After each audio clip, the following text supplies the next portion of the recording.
जय हिंद दोस्तों। मैं एक देश का जिम्मेदार नागरिक होने के नाते मोदी जी से कुछ कहना चाहता हूं, और मैं क्यों न कहूं, क्योंकि मैं इस देश का नागरिक हूं और वह हर नागरिक, वह हर बच्चा जो 18 साल पार कर चुका है, या फिर वह नागरिक जो बुढ़ापे में है, या फिर वह नागरिक जो अपने बच्चों को पढ़ा रहे हैं, सभी से मैं हाथ जोड़ करके निवेदन करता हूं कि इस देश में युवाओं पर हो रहे अत्याचार से बाहर निकलने के लिए सभी को एकजुट होना होगा। वह गार्जियन हो, या फिर खुद बच्चा हो, या फिर टीचर हो, या फिर कोई भी लोग हो, हर किसी को बच्चे का सपोर्ट करना पड़ेगा। नहीं तो युवा अब बिल्कुल बर्बाद तो है ही, और भी बर्बाद हो जाएगा। और जब युवा बर्बाद हो गया तो हमारा देश भी बर्बाद हो जाएगा। क्योंकि कैसे बोला जाता है कि बच्चे जो होते हैं देश का भविष्य होते हैं, और आज के डेट में यह भविष्य ही अंधकारमय हो चुका है। एक मां अपना सुंदरता त्याग देती है अपने बच्चों को सुंदर देखने के लिए। एक पिता अपना पूरा जवानी खो देता है अपने बच्चों को जवान देखने के लिए। एक मां बाप अपने सारे धन दौलत अपने बच्चे पर न्यौछावर कर देते हैं, यानी लुटा देते हैं, कि इसका कल का भविष्य जो है वह सुनहरा हो जाए, उसका भविष्य आने वाला समय में अच्छा हो। जो हम काम कर रहे हैं उससे उठ करके यह काम करे। लेकिन वह पूरे अरमान के साथ तो लगा देते हैं, लेकिन ऊपर बैठे महाराजा लोग उस अरमान को चकनाचूर कर देते हैं। अपने कुछ चंद वोटों के लिए, चंद नाम के लिए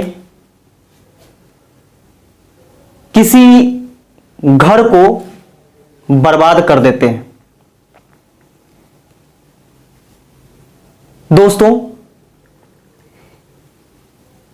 एक बच्चा जब पढ़ लिख जाता है और उसे कहीं भी रोजगार नहीं मिलती है, तो ना जाने समाज से लेकर के और गार्जियन तक उसे क्या क्या नहीं सुनाते हैं, और उसे क्या क्या नहीं सुनना पड़ता है। तू नालायक है, तुम किसी काम लायक नहीं हो, तुम इतना समय बर्बाद कर दिए, न जाने क्या क्या सुनना पड़ता है। क्या यही चीज सुनने के लिए वह पढ़ा था? क्या उसका लक्ष्य वही था कि पढ़ लिख करके यही सब सुनने को मिले? आप लोग ऊपर बैठ करके थोड़ा सा सोचिए उस घर के बारे में, जिस घर से कोई बच्चा बाहर पढ़ने को जाता है। वह छोटा सा बच्चा जो कि अपने मां बाप के बिना 1 घंटे तक के नहीं रह सकता है, उसे पूरा बोरा बिस्तर समेट करके न जाने महीना 2 महीना साल भर 10 साल के लिए बाहर जाना पड़ता है, यह उम्मीद में कि कल होकर के मुझे कुछ अच्छा मिलेगा, मैं अपने परिवार के लिए कुछ अच्छा करूंगा। लेकिन निराशा छोड़ करके कोई भी चीज हाथ नहीं लगता है।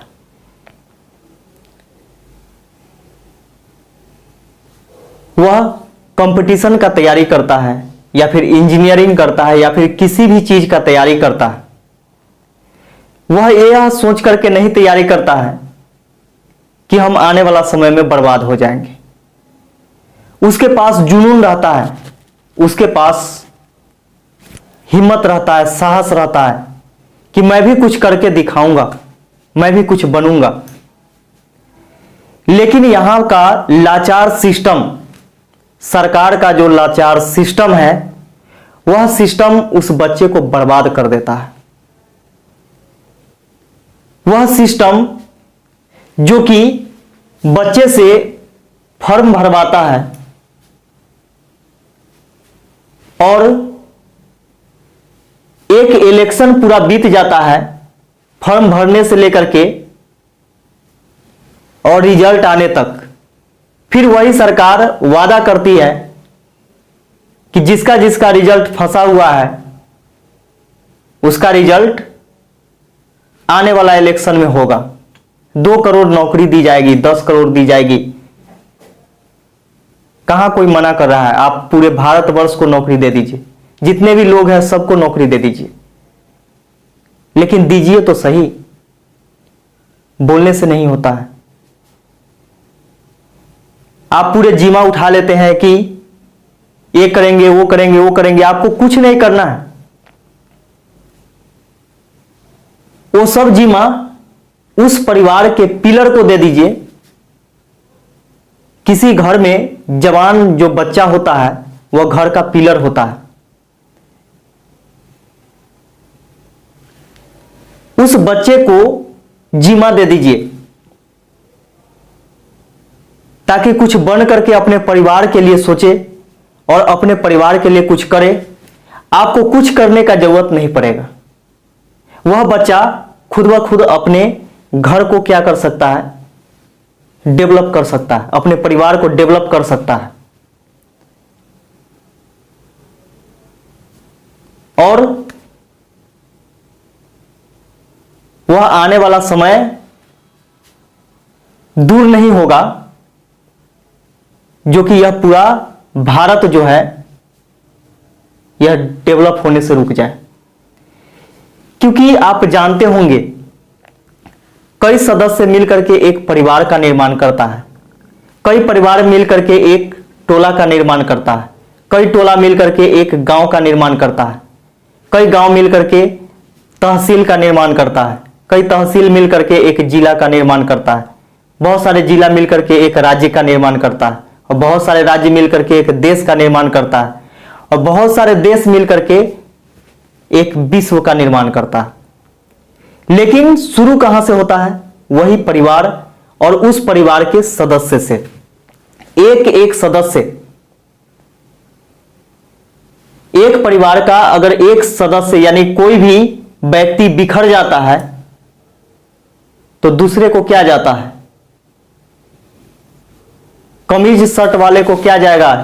जो व्हाइट शर्ट में लंबी लंबी बातें करते हैं और अंदर काला दिल छुपा करके रखे हुए हैं, उन्हें क्या पता है कि एक परिवार में अगर एक कोई बिखर जाता है तो उस परिवार को कितना तकलीफ से गुजरना पड़ता है।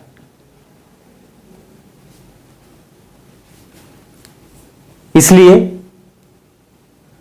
हर एक परिवार में एक जिम्मेवार व्यक्ति अगर बन जाए, और बनेगा कब? जब आप चाहिएगा तब। हर एक जिम्मेवार उसमें खड़ा हो जाएगा तो उसका परिवार ऑटोमेटिक डेवलप कर जाएगा।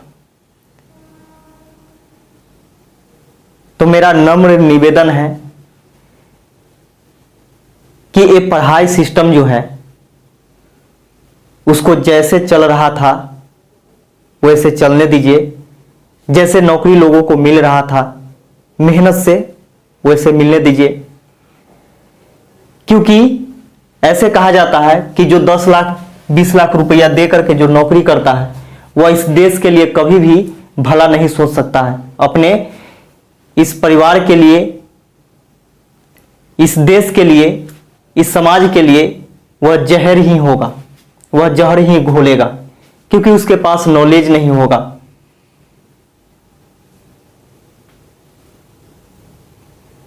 वह एक ही चीज सोचेगा कि मेरा जो 10 लाख रुपया लगा है या 20 लाख रुपया लगा है वह कैसे रिकवरी हो। वह जितना हो सकता है उतना हद तक के गिरने को तैयार रहेगा पैसा के लिए। लेकिन जो बिल्कुल मेहनत करके जाता है, जो जानता है कि ये एजुकेशन क्या होता है, जो जानता है कि मेहनत क्या होती है, वो कभी भी गलत नहीं कर सकता है। ये मेरा विश्वास है। तो आप खुद चोर पाल रहे हैं, अपने सिस्टम में सभी चोर को भर रहे हैं, और जितने भी इंसान लोग हैं रोड पर भटक रहे हैं। तो सोचिए इस देश का क्या होने वाला है। सभी लोगों से निवेदन है कि इस चीज को ट्रेंड करवाइए, हैशटैग मोदी _रोजगार_2 या फिर हैशटैग मोदी _जॉब_2। इस चीज को क्या करना है कि इतना ट्रेंड करवाना है कि सफेद कुर्ता वाला जो है नेता लोग, उसको अपना औकात पता चलना चाहिए कि यह देश किसी का बाप का जागीर नहीं है। यह देश इस देश के हर एक नागरिक के लिए उतना ही महत्वपूर्ण है जितना वो सोच रहा है कि मेरा देश है, मैं जो चाहूंगा वही होगा, और जिस सिस्टम में मैं हूं वह सिस्टम मेरे बाप का है, तो ऐसा नहीं हो सकता है। यह देश सभी का है और सभी का राइट बनता है कि अपने देश के लिए अच्छा सोचे और इस देश के लिए अच्छा करे। बस इतना ही। जय हिंद, वंदे मातरम।